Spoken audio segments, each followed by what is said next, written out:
Karima, thank you very much.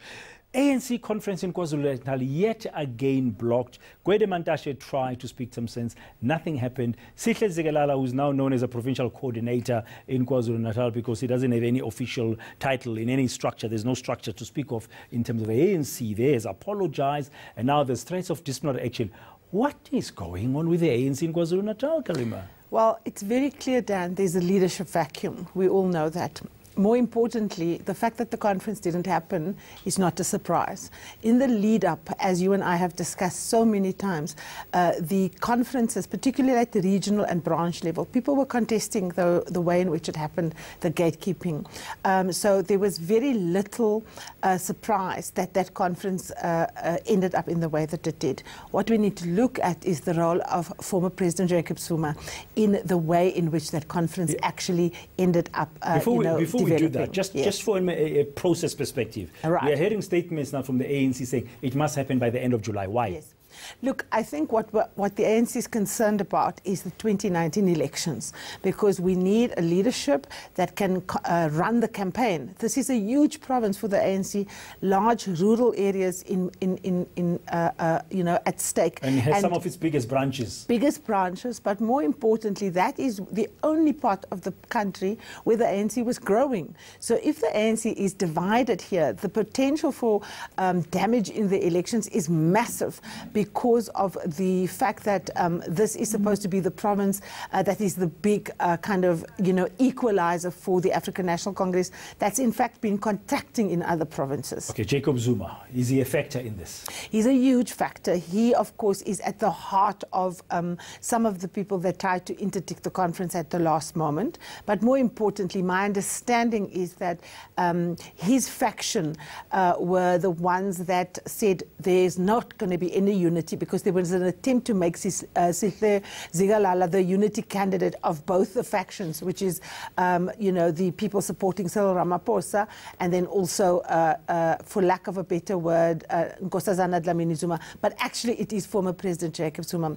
But the other thing, Dan, I think that people are forgetting here, this is a push by younger people to become leaders of the province. This is the so-called generational mix. We must look at, for example, the close relationship that Sihle is beginning to develop with some of the other younger people in the province that have historically been with President Jacob Zuma. The other important issue also is Sihle Zigalala, of course, is wanting to break from the Zuma faction.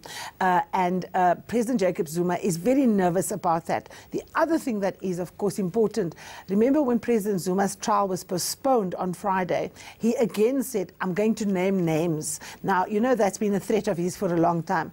And lo and behold, on Sunday in the papers, we saw Dr. Zweli Mkhize, who is now the Minister for Cooperative Governance, being implicated in the PIC. Now, of course, he's denied the matter, but that story, I think, is going to grow legs. And a lot of people in KwaZulu-Natal are afraid of the extent to which President Jacob Zuma is almost going to blackmail them, if you like, in being part of that state capture project. And that's going to make it very, very hard for them. What's in it for Zuma? Why would he want this role in KwaZulu-Natal? Is he hoping that he might be the kingmaker of sorts? He's got two things. He's bitter about the fact that he was removed before his term came to an end in the state itself, as you know. The second thing, of course, is he's facing corruption charges, and there's no clarity on whether the state is in fact going to continue paying. He already missed his attempt to try and have the case reviewed because the EFF brought a direct challenge, not just against him, but against his lawyer, against Michael Ali. So the money is drying up. Cyril Ramaphosa is closing the money tap, and that has implications for whether or not President Jacob Zuma can access the best legal minds in the country. And for me, those are the two factors that are at play as motivators and reasons why former President Jacob Zuma is so determined to continue to play a role in the politics of that province. I mean, the winter of 2019 is fast approaching. That's when we're going to have the general elections. Do you think Cyril Ramaphosa should come up more strongly? I think there's a couple of things that must happen. Firstly, Cyril Ramaphosa must deal with Jacob Zuma decisively. And when I say that, I mean politically. He is still in the African National Congress. They can bring charges against him for sowing disunity. There's the Integrity Committee that's supposed to get teeth. He is not just implicated in the charges that he's appearing. He's implicated in state capture. He has not had to explain to the party. So at a party level, Cyril Ramaphosa can deal with him. At a legal level, I think the National Prosecuting Authority needs to get its act together ASAP. Okay, now talking about the National Prosecuting Authority, bringing me to the next topic that I want to talk to you about. On Wednesday this week, as we look ahead, Busisiwe Mkhwebane was a no-show last week in Parliament. The Justice Portfolio Committee in Parliament is expecting her to come before 8 on this Wednesday. Her fitness to hold office has been called into question in less than 2 years since she went through that parliamentary process. Busisiwe Mkhwebane's fate, you think? I think she's on a very, very dangerous tightrope, and there's two reasons for it. The one is that she has constantly misunderstood what her actual mandate is.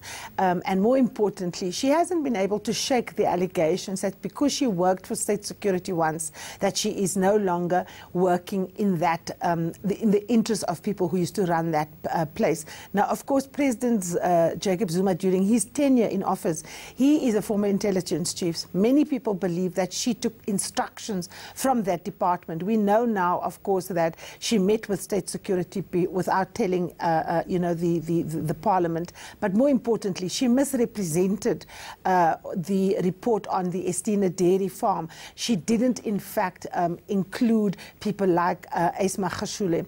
Now, the sad thing about Busisiwe Mkhwebane is that she's elected for a fixed period, 7 years. You don't get a chance to go back. And there's a reason for that, Dan.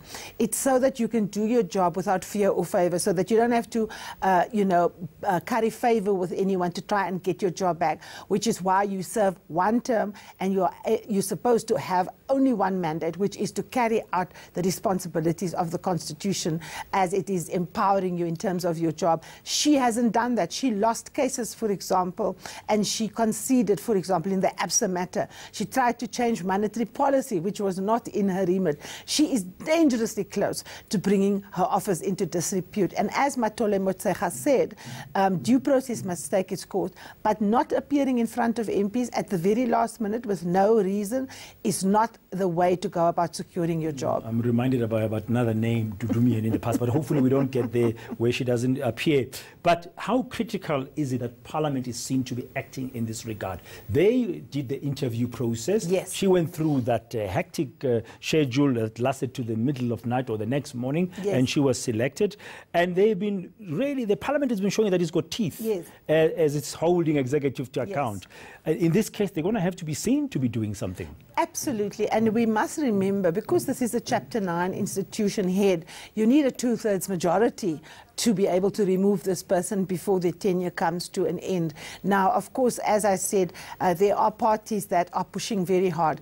What is significant is, remember, the EFF supported her on the basis that she's a black African woman, and in terms of the EFF's understanding of empowerment, she needed to be supported. They've regretted it. Julius Malema has said so publicly. He's apologized to the South African public. So the public protector is not going to have the EFF on her side. She's not going to have the IFP on her side. And now, increasingly, the DA has never supported. Exactly.